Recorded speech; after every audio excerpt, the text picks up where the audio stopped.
All right, joining us right now is a very special guest to discuss what exactly will be India's road to recovery. Will it be a V-shaped recovery? Can we recover fast? Will it take some time? I have with me Mr. Manish Sabharwal, who's the chairman of Teamlease Services. Mr. Sabharwal, thank you so much for speaking to NDTV on The Big Fight. I want to know from you, these GDP figures are out. They are at minus 23.9%. But the question that many seem to be asking, could we have contained this damage? You look at other countries, the damage has not been that massive, even in the midst of the lockdown. Do you think we could have contained this damage? All right, we'll quickly go back to Mr. Manish Sabharwal. The question, we've got Mr. Manish Sabharwal back with us. Joining us right now is the chairman of Teamlease Services, Mr. Manish Sabharwal. Thank you so much for speaking to NDTV. My question to you, Mr. Sabharwal, is that how exactly do you think that our road to recovery is going to be, given the fact that we fell to minus 23.9 in this quarter? I mean, we're all in the same storm. We're not in the same boat, right? So I think that it's important to recognize that the 3 lakh crores in GST shortfall, or the coming 3 lakh crores in NPAs, or the 25% GDP contraction, it's not climate change. It's a passing shower. I mean, if you shut down the country for 3 months or 4 months, then obviously you will expect a GDP contraction. But it can come back pretty quickly if we make the kind of fiscal, monetary and structural reform that is on the table. So my sense is that COVID is an opportunity for change. There is a lot of pre-existing conditions in the Indian economy which have been exposed by COVID. So the Indian MSMEs or the migrant pain is really reflecting the fact that we are inadequately formalized, financialized, urbanized, industrialized and skilled. So yes, in the short term, there is a lot of pain, but there is a lot of opportunity too. So I would not take the 25% GDP figure as extrapolating it to the rest of the year. I think in the second quarter, many factories were back to 100% capacity utilization. And in the third quarter, we will be back to business. Obviously, till the vaccine comes, life will not be fully normal. And demand will not be fully normal. And professions will not be fully normal. But 25% GDP was not something anybody should extrapolate. That was the first quarter. Sure. Customers were forced on strike. Sure. I agree with you, Mr. Sabharwal. But, you know, the point is, and I'm sure you must have seen the political arguments also, and some of the economists also seem to say this, that the fall would not have been this bad had the fundamentals been strong in the past. We would not have gone down this low. The point is that the Indian economy had a weak immune system. If we were to use COVID parlance, there were comorbidities in the economy in the form of GST and demonetization. We were already in a state of decline. And that's why in the lockdown, it hit us hardest. I'm not sure it was DST and demonetization. I think it has been the comorbidities, as you call them, or the pre-existing conditions are more structural than just the last 1 or 2 years, right? I mean, 45% of our labor force works on farms. It only generates 14% of GDP. We only have 52 cities with more than 1 million people. Our credit to GDP ratio is only 50%. It should be 100%.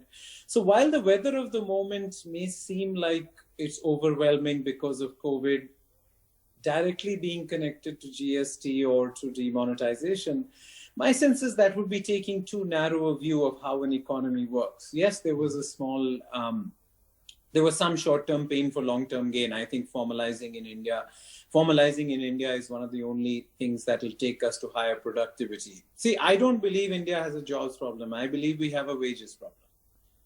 Unemployment has been between 6 and 9% since independence.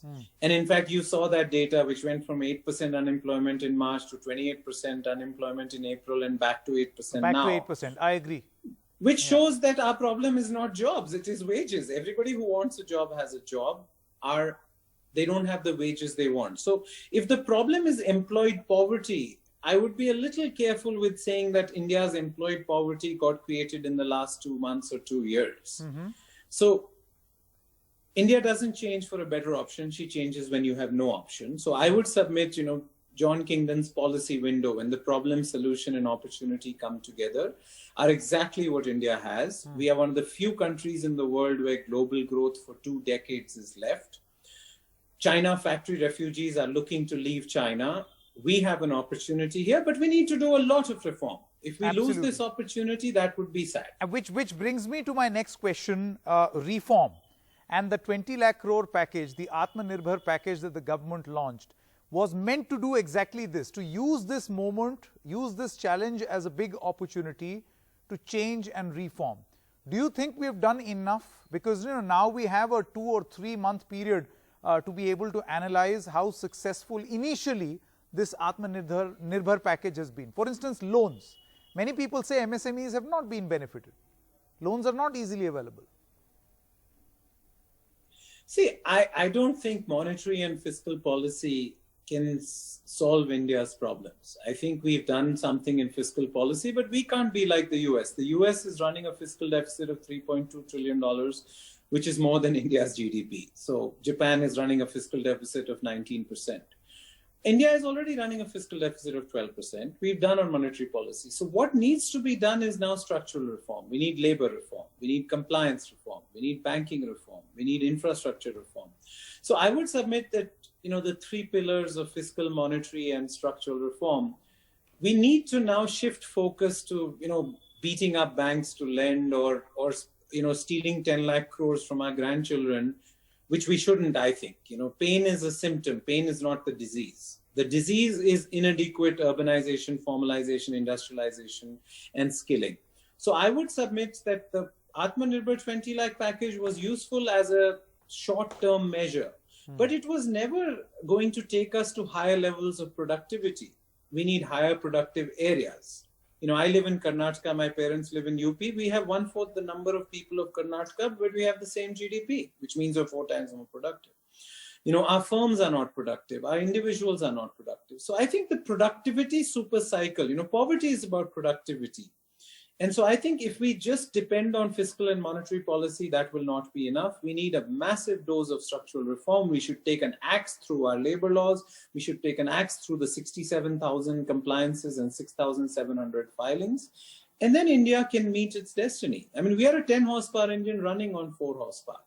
And this is easy. If the regulatory cholesterol is removed, we can get back to a place where we can reduce the poverty. I like, Mr. Sabharwal, that you're using these health analogies, but how soon, what is your diagnosis as well as prescription going to be for the short term and the long? Very quickly for the short term, or will it autocorrect? In the short run, all that policy can do is to make sure that disease doesn't lead to death, unemployment doesn't lead to hunger, and working capital problems don't lead to bankruptcy. Let's be clear about that. This over-focus, anything you can do by Friday is not going to be important. All it is going to do is triage in the emergency room. Let's be clear. I am quite clear that policy has responded. We are a country with a per capita income of $2,500. Let's not try and pretend like we can be like the US or Europe who have per capita incomes of $50,000. We are 5th in total GDP, but we are 138th in per capita GDP. We must remember that. So I think that this short term, I mean, a 10-year plan is not 10 one-year plans. And if the patient is in the ICU, at some point, if the patient is there every day, you have to tell them to quit smoking or lose weight. So I think, this whole notion of there is so much short-term pain that don't give me long-term solutions. Yeah. There are no short-term solutions. This is an economic cataclysm. It's a civilizationally synchronized global disaster, natural disaster. So there will have to be some sacrifices made. I mean, the notion that we will get through COVID without making sacrifices, let's just borrow 10 lakh crores from our grandchildren or steal 10 lakh crores from our grandchildren and distribute it to everybody today, I think would be unfair. I think one of the allegations that was made by particularly the opposition was that the manner in which in a knee-jerk reaction you are implementing most of these schemes, again, I would like to draw your attention to demonetization and GST has hurt us more than actually benefit us. Now, I don't know when we'll reap the benefits of that, but we're still facing that teething trouble, if you were. My sense is GST can be seen as a bug or a feature, but to have one market in India to replace 29 taxes with one tax has huge upsides. Yeah. I think that the fact that the Indian economy is 63 million enterprises only translate to 22,500 companies with a paid up capital of more than 10 crores is not only a source of shame, it is a source of poverty. Okay. So I am okay with people believing that, look, we are in the ICU and you should throw 10 lakh crores from helicopters. I don't agree with that. I think that India's problems are long in the making and they will take some structural reform. So if you believe that we were structurally weaker because of GST and we shouldn't have done GST because COVID was coming, well, postmortems have a certainty that prescriptions don't, right? All right. Mr. Manish Sabharwal, it was a pleasure talking to you and also listening to what you described. Thank you so much for joining us. Wonderful. Take care. Thank you.